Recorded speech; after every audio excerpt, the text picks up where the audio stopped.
Bismillahirrahmanirrahim. Today our essay is International Anti-Corruption Day.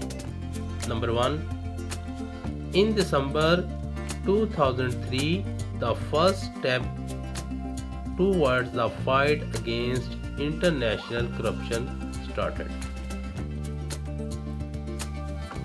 Number 2.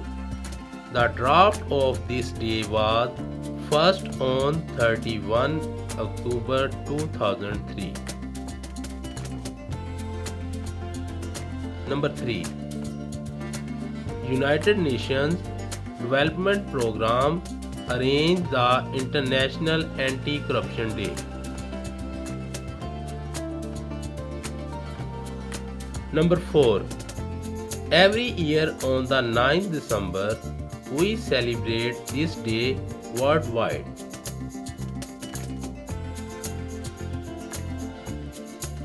Number 5.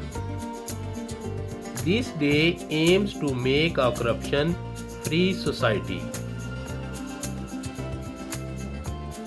Like and subscribe my channel. Thank you so much.